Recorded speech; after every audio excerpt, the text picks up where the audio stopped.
Okay, we're going to get started. Ready? How are you? All right, we're going to get started here. This is our regular Board of Education meeting dated August 20th at 7 p.m. We'll start with the Pledge of Allegiance, please. I pledge allegiance to the flag of the United States of America and to the republic for which it stands, one nation, under God, indivisible, with liberty and justice for all. Okay, thank you. Thank you for all coming while you're on your summer vacation as well. All right. Order of business, there's one change I'd like to make to the order of business. Everybody's okay with it. Item G, new business. I'd like it to follow item K, executive session. In executive session, we're going to talk a little bit more about the details regarding the agreement reached with local 1303-336. So I'd like to shift that underneath executive session, and we'll take up all items 1, 2, and 3 at that time. Does anybody have any concerns or issues with that? All right, we'll make that change. Next item, communication to the Board of Education and public comment. Do we have any communications? Received two different requests from Mr. Ale Carlson relative to student scores and another Freedom of Information Act regarding student enrollment. Those are the communications that we've received. Have we provided him the information requested? The first response was that that information hasn't been released yet by the state of Connecticut. So once it is, I've asked him to send his Freedom of Information request. And then for the second one, yes, the enrollment information will be sent to him today. Okay, perfect. All right, next item, public comment. Would anybody like to address the board? Come on, please. All right, seeing none, we'll move on to the superintendent's report, item D. Thank you so much. I would not be able to welcome everyone to the 24-25 school year if it were not for the efforts of the following. Our custodians, if you've seen the building, already looks phenomenal. Our teachers in setting up the classrooms, administrative assistants, making sure everybody has everything that they need. Central office staff from preparations to convocation and grant management and beyond. Our administrative and leadership team sitting before us right here. IT personnel, the special education department, all of our Board of Education members here, our paraeducators, and of course the residents of New Hartford that continue to support continue to support our efforts here as a school district. Everyone has an important part to play in our success, and I certainly don't take this for granted. And each day I'm reminded of all the work and the coordination it takes to provide a great education for our most precious children. We have currently enrolled, as of today, 431 students enrolled. And that means 431 lives in which we have a great responsibility to educate, to lead, and to guide them to success. Because of those 431 lives, we are committed to what I would like to celebrate the beginning of the 24-25 school year officially by acknowledging the village that we are and that who we are and who we're called to be, that will care for them, love them, and educate each precious miracle. There is much to be grateful for. Just some quick highlights. Number one, our extended school year program this year, our extended school year or summer school program was a success because of the staff's, families, and student commitment to the program and to their success. The second quick little accolade in your packets, you'll see that we have received approval for our leader and educator evaluation and support plan. Thank you to the members of PDAC and to the Board of Education here for your support. And another area that we're going to highlight in just a moment are survey results from both our families and our staff members, and we're very proud to share those as well. One other quick point of clarification that I wanted to bring up, and it's also a highlight, is we have begun better, or I would say stronger workings with the Board of Finance. We are scheduled to meet quarterly to discuss our grants, our expenditures. The Board of Education will continue to pursue grants that will enhance our educational opportunities here in New Hartford Public Schools. And those grants, to be clear, are separate. They are not taxpayer dollars from New Hartford Public Schools. So when we've been awarded $300,000 in grants, that doesn't come at the cost of the residents of New Hartford of New Hartford. Instead, those grant monies are from either federal or state grants, just as a point of clarity. So when we have our budget and it is overexpended, we are taking the right steps to meet with the Board of Finance and to make sure that we have all of the auditing components clarified and taken care of going through a town meeting, which is the way that we do it here in New Hartford. So we've met with the Board of Finance. I met with them a couple months ago, clarified every grant, which grants that were expected, which grants were absolutely impossible to predict. A paraeducator stipend came from the state of Connecticut. There was no way to predict that the state was going to provide additional health benefits to our paraeducators, but that was a pass-through grant, meaning it came to the town, to the Board of Ed, and we distributed it via payroll. That's just one example. So just as a point of clarity, I wanted to provide that to the public so that folks are aware of that as well. But we have great working relationships and with the Board of Finance and Board of Selectmen, and we'll continue that work so that we have more transparency, more clarity, but better understanding of the process so that all are aware. All right. So with that, what I'd like to do is invite up my leadership team. We're going to talk about our survey results that we're very proud of. There are many, many great highlights, and as well as areas for our improvement. Strategically planning, we'll be sharing that throughout the course of the year, but I'd like to direct everyone's attention to the presentation behind me.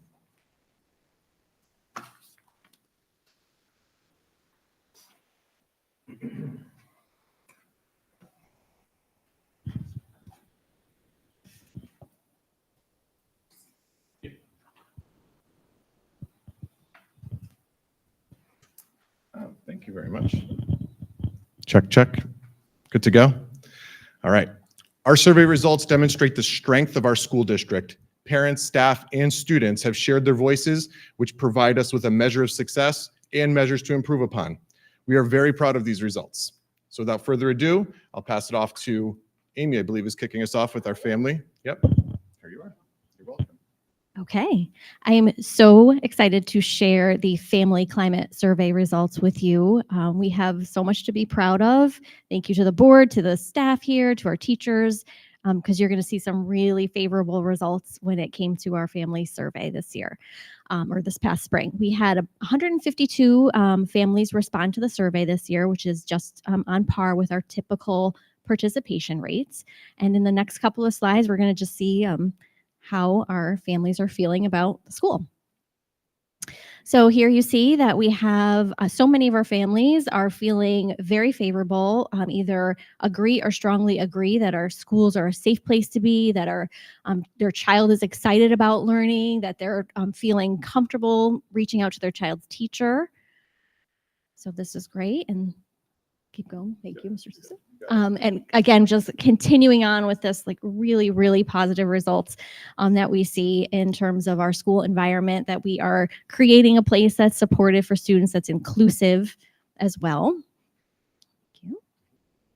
And again, having high expectations for our kiddos when it comes to their academic success, making sure all our students have the resources they need. So again, really favorable results from our parents. We see here again, just continuing on with the good news, parents are feeling we have good methods for communication. And also we see here like that parents feel that they're trusted adults for their children in school as well. So one more slide. And we also see here we have, again, just awesome results about the feedback that, that the team has with their child's school experience. Parents are feeling strongly that we're accessible, which is really great feedback, and because that's what we want. We want to make sure we have open doors for our families to support their children. Okay, and so with that, just one quick highlight that as we were looking through that data, it was so positive, but we always feel like there's always something to work on. And so one of the things we had talked about was thinking about how we can better communicate student results before the progress reports go home. That was one of those little areas that were like, okay, let's dive in a little bit deeper there and see if we can figure out a system to continue that growth in that area. Okay. Yeah, sure. Can you talk a little bit? It's been a while. Amy, can you tell us a little bit about how these survey results compared to last year's? Yes. So in general, it seems like we're up a little bit in certain areas. When we noticed something, we were like, let's go back and see how we're doing comparatively. So we were either on par or even improving upon previous years. So that was great. Yeah. Just thinking to our previous surveys, every year we kind of analyze the questions that we've provided, and every year we do tweak them a little, so it wouldn't be exactly the same question sometimes, and you'll actually see it. Sometimes we change the wording a little bit to match either what a child might understand better, or just to really fine tune the question. So we don't necessarily have like an exact graph for something like that.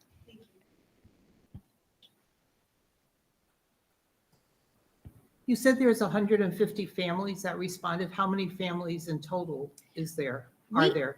I think we estimated it's about a third of families. Okay, thank you. You're welcome. What were the what were the answer choices? It was strongly. There's 96.6 was strongly. 95% was strongly agree. What are the other? Is there five answers or four? Yeah, it's strongly disagree. I don't know. I think is an option, and then agree or strongly agree. So there was one. How was it again? It's Strongly- strongly disagree, going from the bottom up. Yeah. Disagree. There's an I don't know.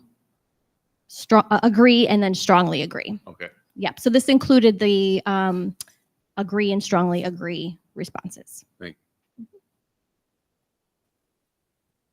All right, and then I'll talk about the staff climate survey results. And again, just like you said, the question I think of the I don't knows, we spent a lot of time digging into that. So because it was really hard to interpret that, so that just brought up, and as we move forward, what are we gonna? We'd rather more definitive answers, I think. So with the staff climate survey, we had about 70 staff members complete it. We have about a little over 90, so about 3/4 of the staff members completed this. Just some really important highlights I thought that we felt as a team that we should highlight is every single person that completed it felt like they were part of the school's community. So I think that's huge. And then 94% felt that the school's practices and policies were inclusive to all students. If you go to the next one, 100%. So everybody felt like the school's practices and policies were inclusive to all staff members.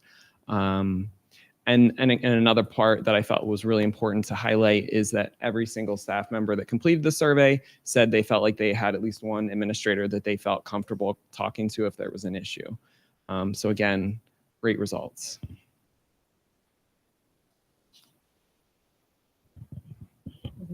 Yeah. Okay, I get this one. This one talks just about our instructional materials and professional development.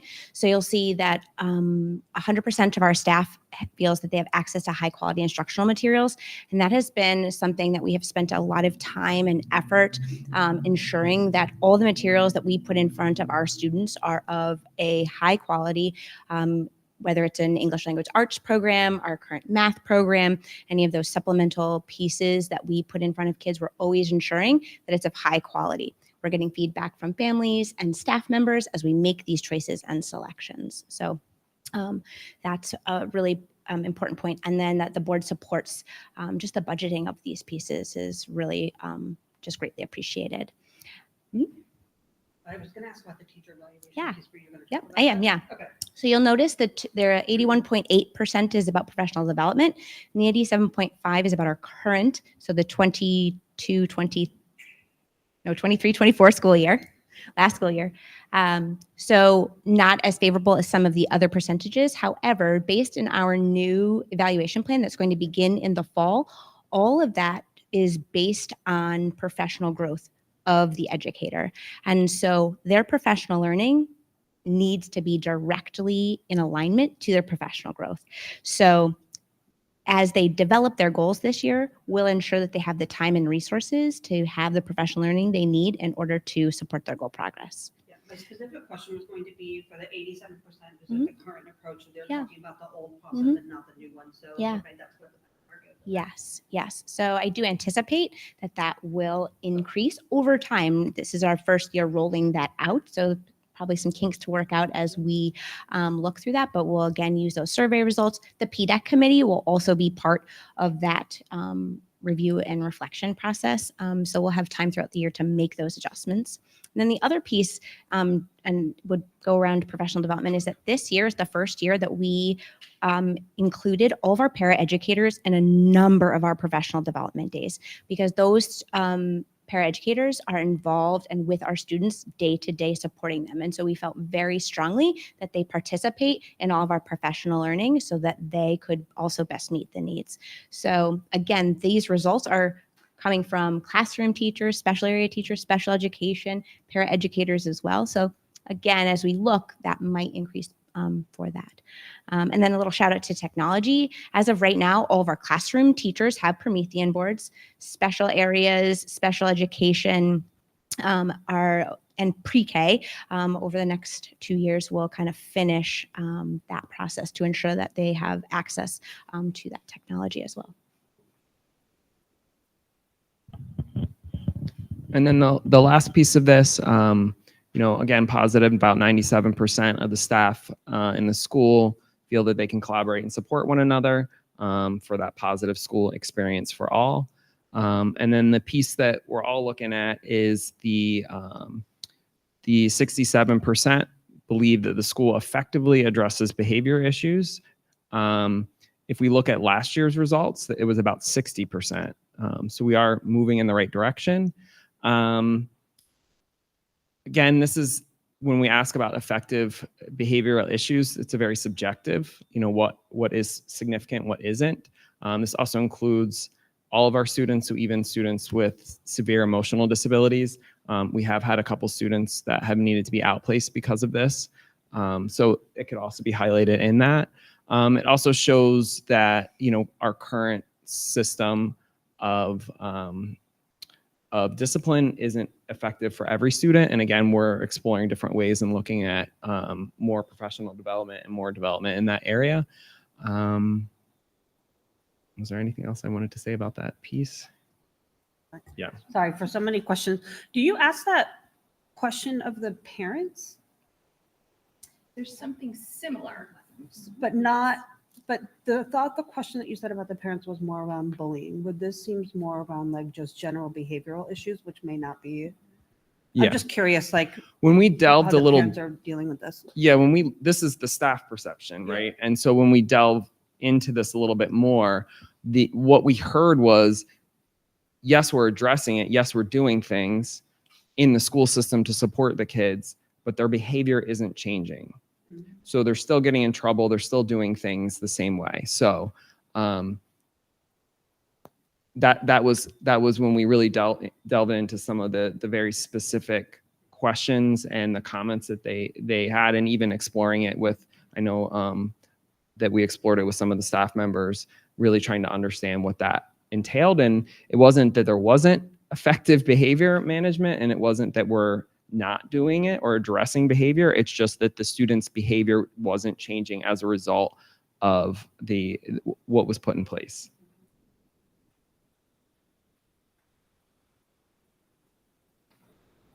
Is it because maybe the consequences haven't changed as to what happens when you are naughty and you do misbehave? Or couldn't you reach out to, all that comes to mind is CJR or one of those, like a social. Yeah. Yeah. So I don't think I can answer I think your question could go either way. I think there's a lot of data that says traditional discipline for students doesn't work. And so looking at different practices of making them sit down and have conversations with each other can be really powerful.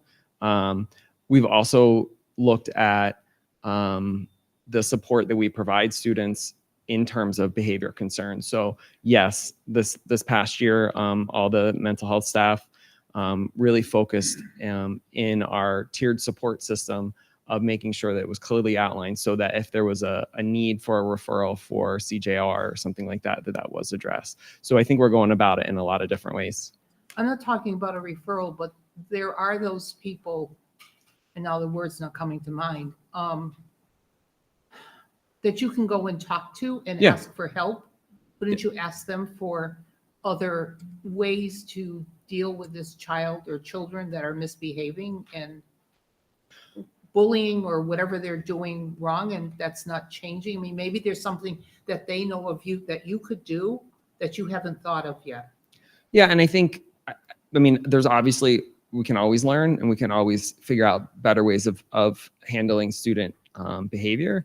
I mean, again, this does point, we did have a couple students that were outplaced because they couldn't be, because their behavior was so severe that they couldn't stay in the public school system. So I think that this also speaks to that a little bit. So I don't know if I really addressed your. We could also talk about, just to piggyback, I think what you may be referring to is who do we consult with, right? When there's behaviors that are beyond our scope. And we do contract with our BCBA. So that's a board certified behavior analyst that looks specifically at behaviors, creates a functional behavioral assessment, does that with the team. But then it's kind of like trial and error. We're noticing this is the antecedent of the behavior. Whenever this happens, now we're seeing this behavior. So we're looking at ways to obviously decrease any maladaptive behaviors, whether it's outbursts, whether it's roaming the building, whatever it may be. We're looking to decrease those maladaptive behaviors, but we do consult with outside agencies too. Just one other piece I'd like to address with this data specifically. If you look where it's saying, I believe the school effectively addresses behavior issues, there's a perception on what is considered a behavior issue. It's different for every single person. Matching that with the 75% that says teachers and students treat each other with respect. That's another one. What's respect mean? Some people, as we have found through some of our qualitative data and through some anecdotal conversations with staff, disrespect can be perceived as a behavior, and that's not always the intention of that child. So when we sat as a team and really tried to analyze all the pieces that we knew on the back end of this, some of that did come up. So there is some more work we're going to do to grow our staff's capacity of understanding that sometimes behavior is not directed at you. It's coming from a totally different place, and they're not intentionally being disrespectful. So we do see the work and the growth that we need to make within that.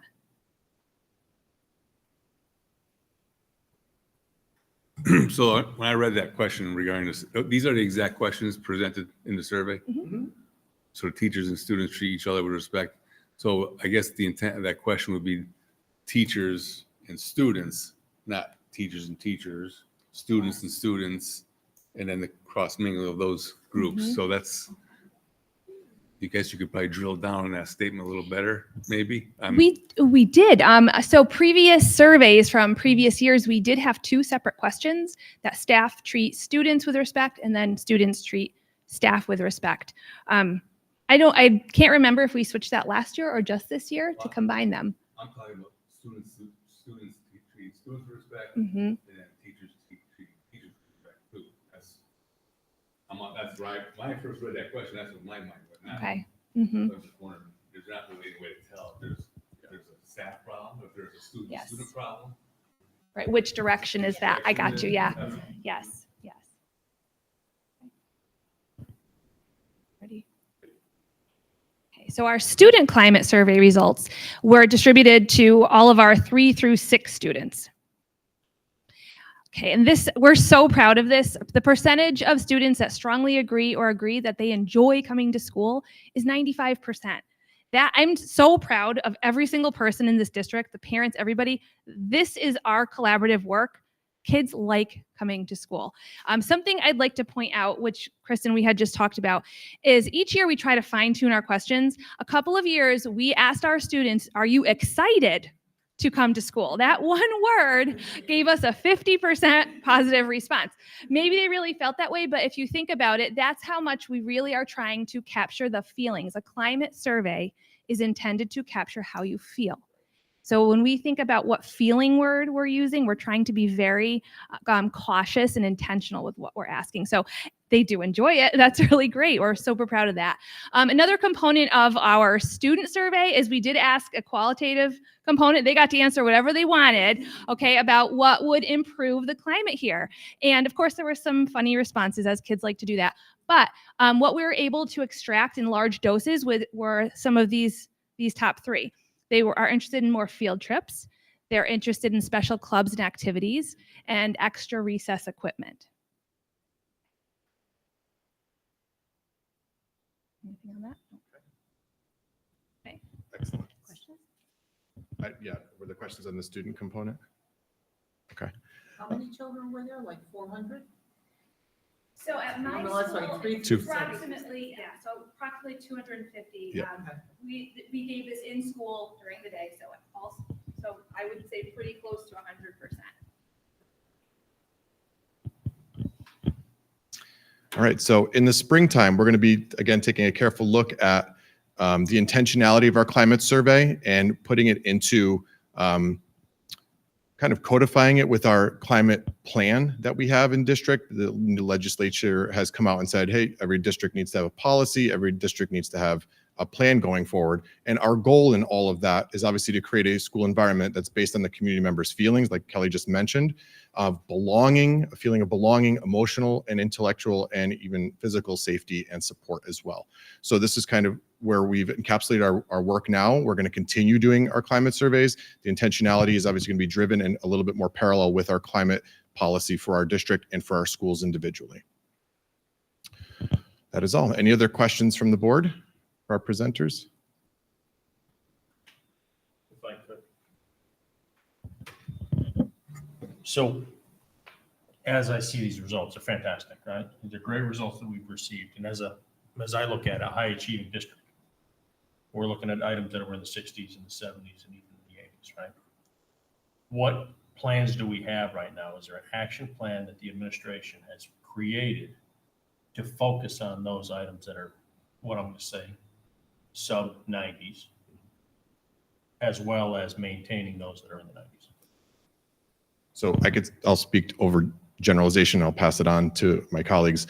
So looking at our strategic plan and our engagement plan that we have as a district, we're going to rehaul that completely. So that's going to take some time and effort. We're going to do pieces. We're doing right now the climate component of it and the survey data. We're going to add on to that academic achievement data. So we're going to create a strategic plan over a course and period of time with a theory of action that we're looking to have specific items that are increasing and helping us augment what we have here as scores, because we're not satisfied with that. We know we can do better. So those action steps specifically are going to be implemented at the school levels. I'll let Amy and Kelly and Mike even share that. Through our intervention process, there's a lot of work that's going to be done. Through our professional development, there's going to be a lot that's going to be done as well, just to support those works. One other way that we also bring this data back to our schools is through we have school climate teams too.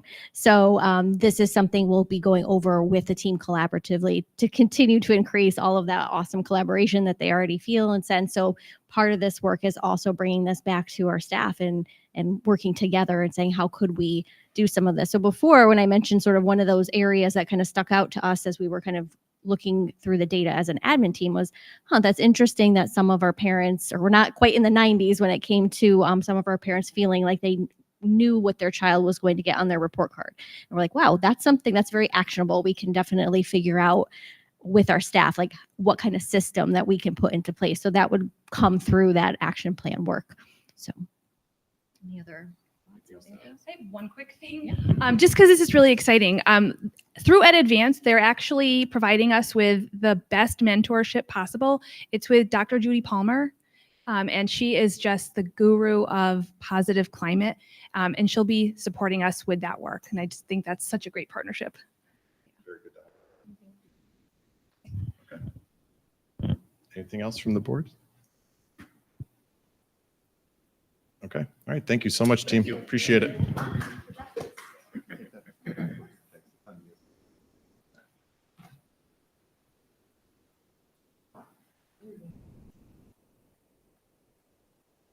be right there. Sorry.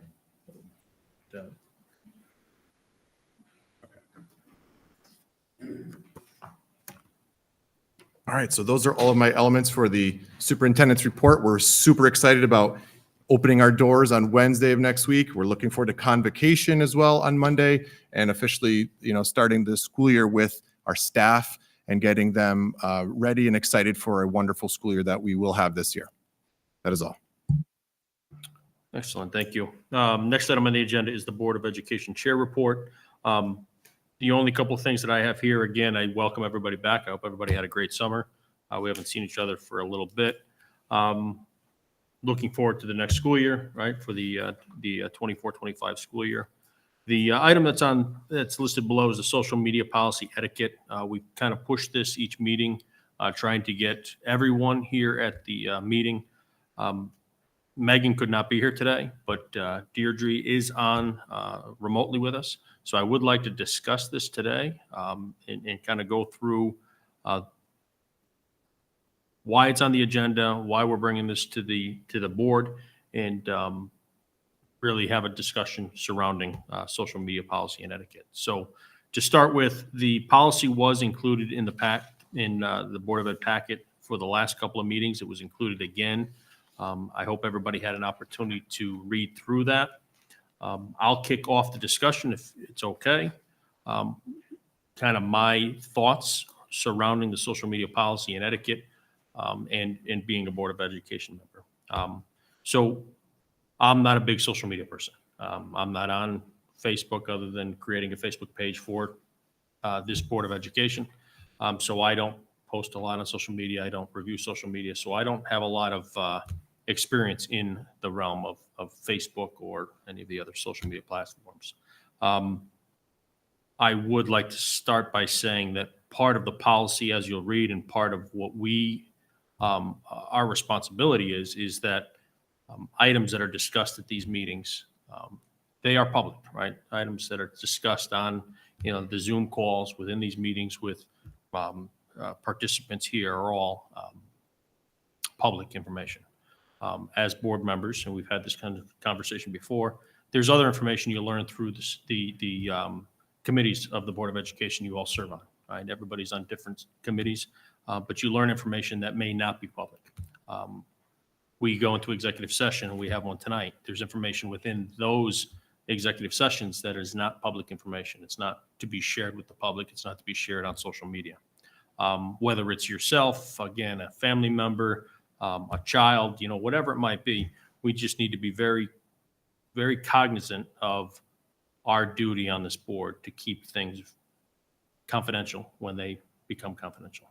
Again, this is in public. We're talking about it now. Again, all this information can be discussed, can be put on social media pages. Again, anybody has the opportunity to comment on it. But again, to kick off the discussion, really, it's all about making sure that we aren't sharing information that we aren't, what I'll say, allowed to share, because that information came out of an executive session or something you've learned as a Board of Education member. That's really all I have to kick it off. Again, I don't know if anybody has any comments. Yeah, please. I mean, I guess my only comment in listening to what you're saying is that I think this is not restricted to social media. And so I don't want, while people shouldn't be doing it on social media, but I think we just also really need to emphasize that confidentiality applies to talking to somebody else as well. And just because you're not sharing it on the internet doesn't mean it's okay for you to share stuff that has been in executive session. So just It's wanted a very valid point, note Krista. that. Yeah. You're absolutely right, right? Not one singular person on this board has the opportunity to speak on behalf of the board, right? We've had that conversation before, so very valid point. And to piggyback on that comment, also, when you're on social media, again, I'm not on social media, so I don't really have to worry too much because I have no postings whatsoever. So, but when you leave the board, you leave this room, there was a vote and it was 7-2 or whatever, 8-1, and you're the 1 or you're the 2, and you go out and you can't start throwing stones against the electronic wall because you didn't agree with the votes. And that looks like, A, that's not professional, and B, it looks like a board is in disarray and it's inappropriate. That's the other thing that, along with not representing the board as a whole, one single person. So. Absolutely correct. Anybody else in the room? Frank, any thoughts? Are you a social media guy? How about yourself, Eric? Limited social media, but Yeah. That's not my, I mean, again, whether you're social media or not, doesn't matter to me. It really is, again. Yeah. I mean, again, and we wanted the policy to come forward. We wanted the policy to be reviewed by the entire committee again, because again, social media has become big part of people's lives. My kids' lives is getting more and more as they move their way into the high school age. But we want to make sure that, again, if we do need to revisit this policy for any reason, that we do so based on the input from the board. Tim, anything? Deirdre, I think you're on the line. Anything from you, Deirdre? No, I'm good.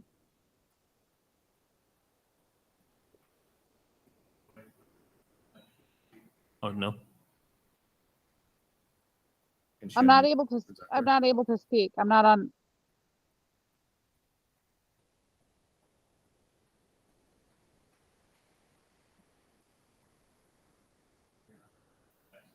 Yeah, I'm sorry.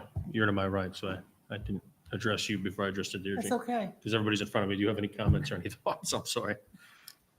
I'm on social media, but the only thing I really post about is my grandchildren and how proud I am of them. And I can't believe I have a senior in high school this year. Well, she shares that he has to he keep these everything's on silent for her, so she can't chime in. Can you hear me now? Can you guys hear me now? Hello? Oh, I got Well, you. can you hear her and then repeat what she says? You gotta love technology. Yeah.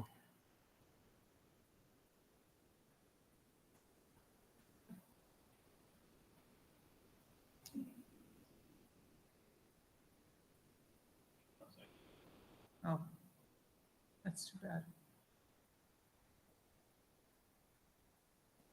Okay. She said she did unmute. She said she did unmute. She doesn't have anything to add or to say right now. Okay.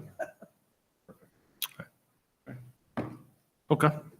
Outside of that, for the Board of Education Chair's report, if we're all set with the social media policy, again, if anybody has any additional thoughts, please share so that we, again, make sure we stay up with the times and we have the right information within that policy. Outside of that, for Board of Education Chair's report, I do not have anything further, so we'll move on to item F, routine business. First item is approval of the minutes of June 4th, 2024. Does anybody have any? Actually, I should say, first, can I get a motion to approve? I'll make that motion. Motion by Penny, I'll second. second by Tim. Any discussion? Are we moving to finish recording at the same time right now? No, we'll take that separately. Pardon? We'll take that separately tonight. Yep. Any discussion, any comments, questions on the June 4th, 2024 minutes? All right, seeing none. Motion by Penny, second by Tim. All those in favor, please signify by raising your hand. That is unanimous. All right, next item on the agenda is the expenditure report in a new format. Let's start by getting a motion to approve. I'll make that motion. Motion by Penny. Do we have a second? Second. Second by Tom. Any discussion? Tom, you have something? All right, so the intent here was just to inform board members that we've gone over approximately maybe 9-month, maybe a little bit longer overhaul of the expenditure run, and for a plethora of different reasons. The number one reason for me as your superintendent and making sure that our work is in order, it's accurate, but based on location. So our previous expenditure run, our previous budgets were always a percentage guesswork, if you will, when reporting back to the state and the educational financial system. And I was not super comfortable with that. And I wanted to make sure that our business office undertakes the correct steps to put things in the right category. So you'll see B, N, A, you'll see different locations that they've now recoded so that when we are reporting to the state of Connecticut, how much in salary for regular ed teachers are you expending at Bakerville? We're not taking the salary line and dividing it by 20% and giving 60% to Antolini and another 20% to New Hartford. So we're being very specific now with enhanced location so that we can better and more accurately report our information to the state of Connecticut. So that's the intent. That's been almost like I said, a year-long project. A great amount of thanks goes to Amy Norton, our fiscal assistant, and to Gail DeBella, our bookkeeper, that took on this major project to make sure that that's here. Additionally, we've been asked by the Board of Finance to continue to update our grant management system and then report to the Board of Finance as well. So you'll notice at the end of the expenditure run, a listing of all of our grants, and we'll continue to provide that to the Board of Finance in a manner such, again, to continue our transparency, continue our communications and clarity, and be available for questions too. So that's the intent of the new formatting here with the expenditure run. Thanks for giving me some time. So my question would be, I like that approach. What is the approach, and how is that going to affect the budget season this year? You divide it by students. Is that the percentage breakdown? Or- So it used to be exactly that, and that system may have worked for eons in New Hartford. But as I took a look at it with a financial eye and an auditing eye, I knew that we had to change this. So we've been through it for a year. I inherited one budget, created a second budget, and now we're expending it the way that it should be based on location specifically for reporting purposes. There won't be, so the bottom line numbers don't change. It's just when we are categorizing them, what are the expenses for Bakerville? Now we can clearly do that. Prior to that, we could not. It was just based, like you just said, on percentages alone, but based on student percent.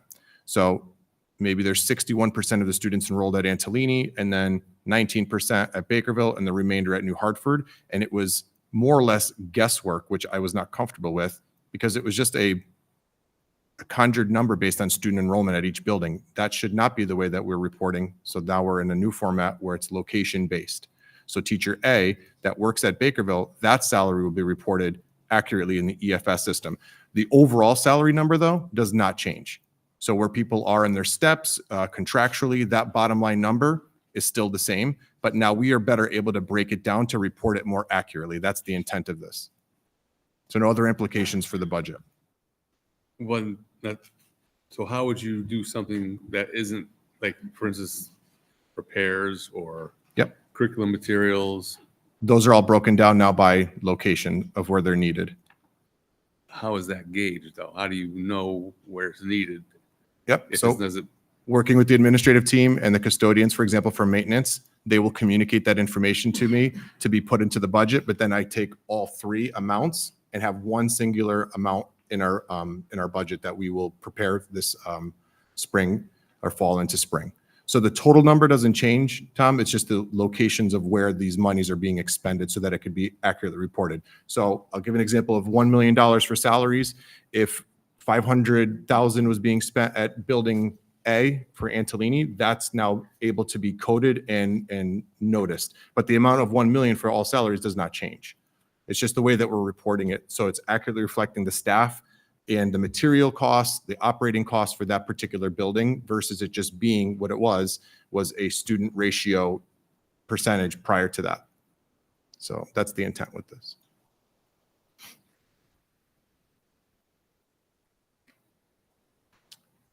Can you, Jeff, for the board's information, talk a little bit more about the grants and the meetings we've had with the Board of Finance lately and the town bylaws to when we have to go to town meeting? Sure. So recently, I've met with the Board of Finance, I believe it was the month of either June or July, and brought forth all of our grants that we've received this year that were not able to be projected into a budget, again, because of either the time of the award of the budget or the unknown amounts of budgetary money, or just completely surprise budget money, grant money that came from the state. I gave that one example of the paraeducators. So what that looks like to a town person, when we come out in our auditing and it says, you know, our budget is 9.5 million, but the Board of Ed spent 9.9 million, $400,000. How did that happen?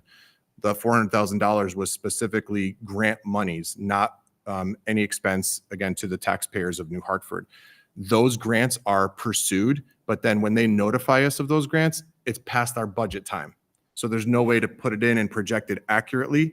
And I would be remiss if I put in a random number and got nothing for the grant, because then it's not accurately reflecting what our needs are as a Board of Education to continue our operations for all of our schools.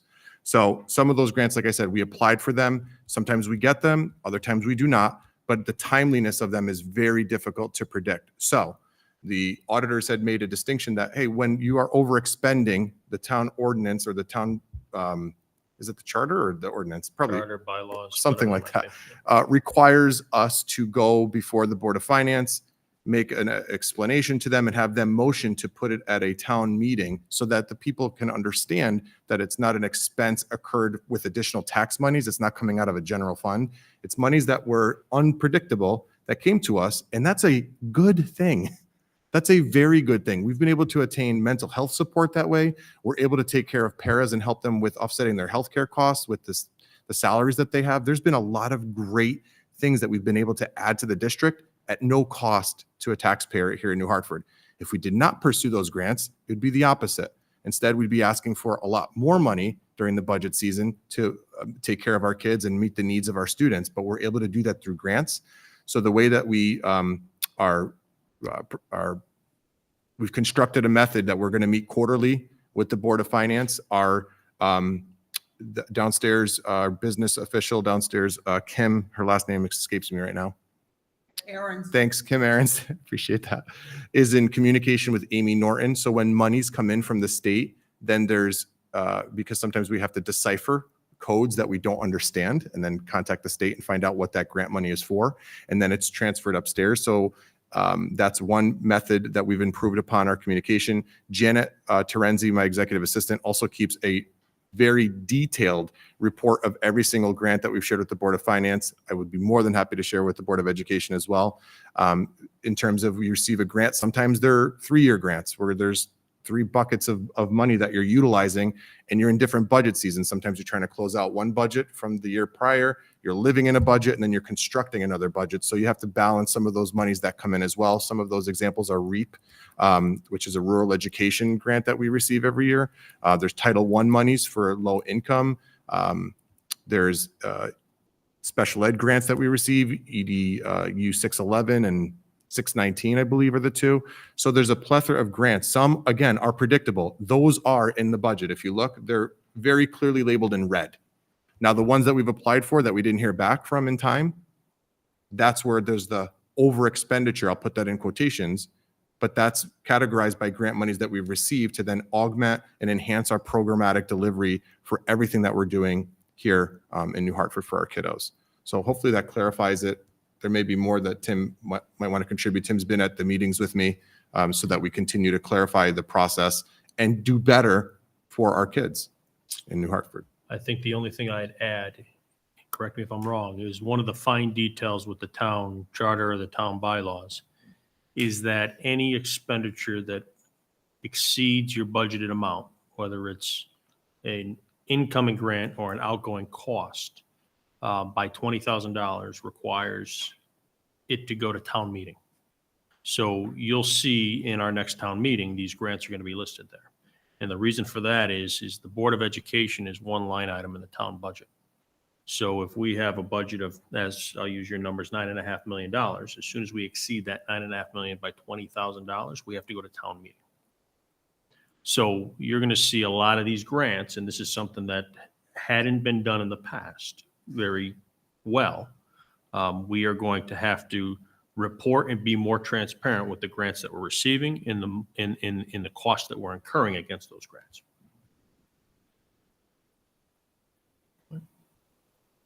There was a lot of discussion about the expenditure report, right? But I think it's important. It's important for everybody to hear that.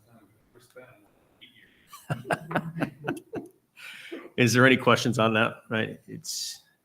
Gets a little complicated, but as you sit through the Board of Finance meetings, you learn a little bit more and more about how the town operates. And for me to learn that again, we're one line item as a $9 million line item or a $9.5 million line item, and we exceed it by $20,000. Isn't a lot of money to exceed your budget. You want to tell them how much you exceeded it? No, Okay, because I don't know what it is. it's like 400,000. Right. Yeah, I mean, which is a great thing, right? And I think as Penny's saying, the grants that were received above and beyond were to the tune of around $400,000. So the state federal grants have been able to contribute to our educational system by $400,000 without going to the taxpayers of New Hartford to pay for that service. Do you have to have a town meeting every single time? They have town meetings regularly, whether you attend them or not. They regularly have town meetings because this happens on the town side. So Dan Jerem, when he goes through his budget is broken down on the town side. So if he exceeds a line item, they'll have town meetings or, pretty regularly. I'd say once a So quarter. each time you go 20,000 over, We don't have to have it immediately, but we'll jump on to the next town meeting, right, to be able to report that to the community. There are usually 2 town meetings every year, one in the spring and then this one in the fall in September. If anybody wants to know the exact amount, it's in the Board of Finance minutes from the July meeting, which are online on the town website. Any further discussion on the expenditure report? Is it possible on this page here that you could write grants at the top someplace? It's all of them are listed at the end, Penny. I know they're listed at the end, but could you say, I don't have a method of adding a grant time, like a line. It just, okay, when it starts to get to the account numbers of 400s, I I believe know. those are all of our grant I see sections. Yeah, but there's no place that I could place grants the up at the word top. grant, so Yeah, somebody looking at this would know that these are all grants? correct. They're just at the end. Okay. And obviously if folks have questions about that, that's why we're here to interpret that and share. So this first one, the IDA 611, it looks like we've overspent it. Is there more money coming? Yes, so IDEA is spread out over a course of, I believe, 2 or 3 years as well. So because one is overspent, means it might have been encumbered into the next grant or the next grant year, Okay. or it was utilized to offset some of the expenses, or it may also mean that that money amount has not come in yet. So it's overspent right now because we have to Right. encumber for folks' salaries. IDA 611 is for salaries, for example. So we're waiting to receive that, and then that'll be adjusted once we receive that amount. And then further on down the line, like 3/4 of the way, the behavioral health revised payroll? Mm-hmm. No, yes, that line. Yep, so The that, same with that? There's Same. probably money still coming in correct, that hasn't been received? correct. That's what Okay. a lot of those negatives are, because the grants are still in process, are still arriving, and they do over the course of the year. But then they should balance out at the end? They do. Okay, Yep. all right, thank Well, you. just to be clear, is that true, Jeff, that they do balance out because we do get it, but if we get it post fiscal year close, do we apply it to the previous year? Or do we apply it to the current year? We can, it depends on when I meet with my team, then we discuss that. Mike can share more. Go ahead, Mike. Just with the behavioral health pilot, there's money that has to be expended by a certain year. The state was very, I don't know, polite way of saying it, but they gave us wrong dates, and so there's going to be money that's going to be left over from the previous amount because we couldn't spend it, and then that money expired, and then we will use all the what was the later revision date. So that money we can't spend because we had to have it spent by a certain date. So that was just, they didn't communicate with us about that. It was supposed to be a 2-year grant, and then it ended up only being a 1-year grant. They held off starting the grant for a year. Oh, So if we had spent the money without really any direction, we could have spent it, but Yeah. we didn't really feel like that was the. So- And that's just another example of the nuances of each grant, because they are very unique, and the award time is unique. Sometimes it's delayed for whatever reason legislatively, or they couldn't contract with a team, a behavior management team, so they couldn't get it up and running at time. And then they did not extend the timeline. We begged and pleaded for them to extend it. They did not. Okay. Other districts did as well, but they did not. So every one of them has a nuance to it. And there's some grants that you apply for, and they wait until everybody applies to tell you how much you're gonna get. Correct. oh, So you may apply for $200,000 and they come back and say, well, we're gonna award you $100,000, now you need to change everything. So Yeah. again, it could blow everything up. It's difficult to plan for. so if I'm reading this right, it looks like, it says the budget balance, and in parentheses is 52,000. So will we be getting money to pay that 52,000 or use the 52,000? I feel like that's is that the encumbered line? It is The encumbrance encumbered is at 63K. That's what they're expecting to spend. I'm just wondering if like you're saying, that grant comes, they said it was for 2 years, we only got 1 year and you only got X amount of money. Are we going to have to somehow find extra money to make up what we might have spent or No. plan on spending? No, the problem is that there was money left over that we couldn't spend. So we lose that grant money that we could have spent in the previous year. So we'll spend all the money Okay. for this one.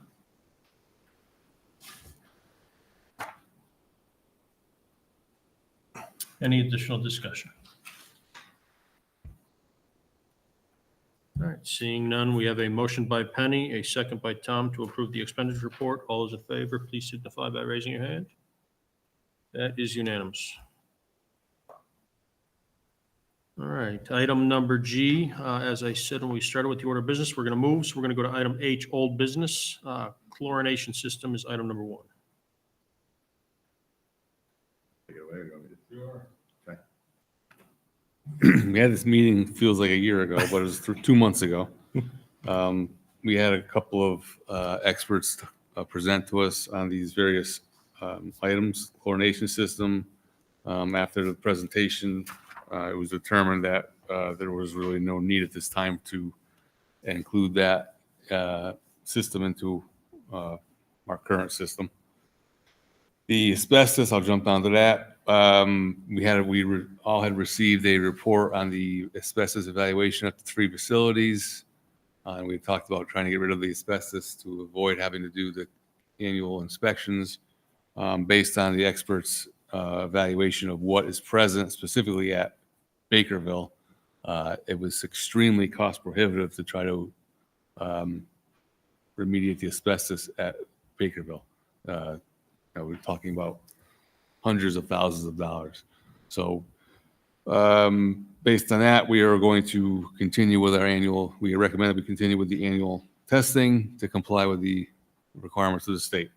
Up to the PFAS, that one is a little less clear. There's a mandate coming down, correct me if I'm wrong, there's a mandate coming from the state or the government that's going to require testing. Department of Public Health, Department of from Public federal government and the state, that's going to require us to test our water systems, our wells for PFAS, which is a contaminant, as the gentleman Ron Black came down here from Water Solutions and explained that to us.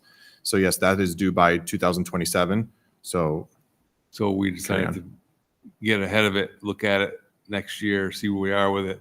If for some reason our wells were contaminated with PFAS, the removal system is extremely expensive. Yep.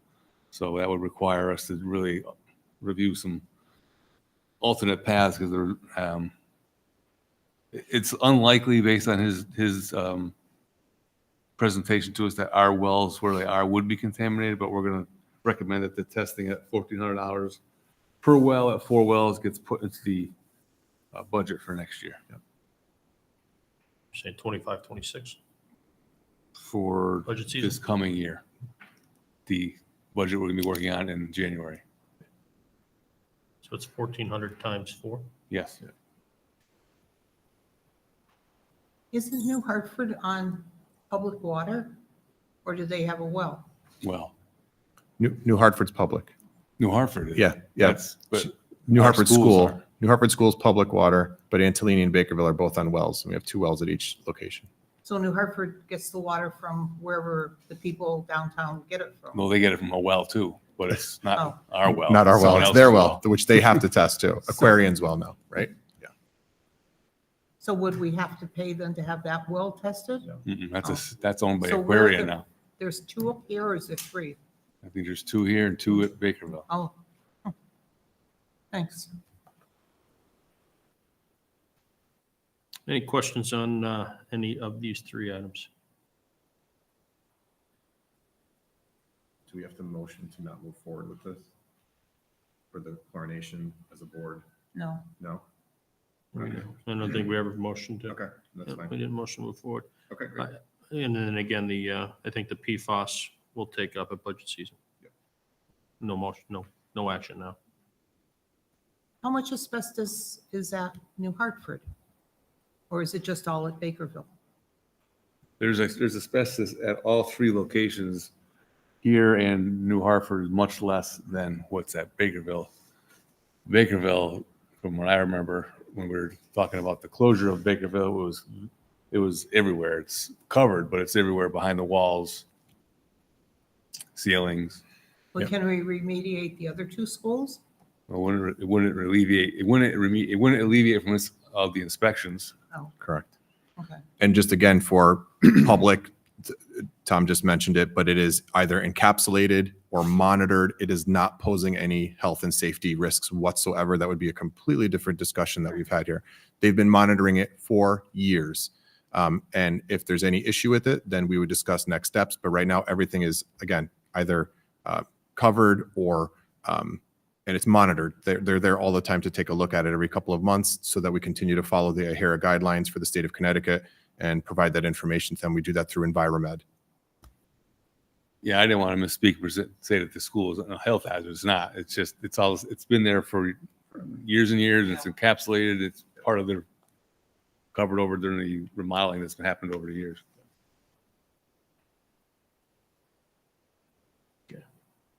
Move on to item number I, reports at advance. I think Deirdre was going to do this, but she can't speak to us. Right? Do we want to table it for next? Yeah. Is everybody okay tabling this for the next meeting? All right, item number I, reports for ed advance will be tabled till our next meeting. Next item on the agenda is public comment for agenda items only. Would anybody like to address the board? Okay, seeing none, we will, I will take a motion to enter executive session. Inviting Superintendent Sosa. I'll make that motion at Well- 8:01. Motion by Penny Miller at 8:01. Second by Kristen. All those in favor? That's unanimous. Eric, what did you say? Quick voice? Thank you. Is it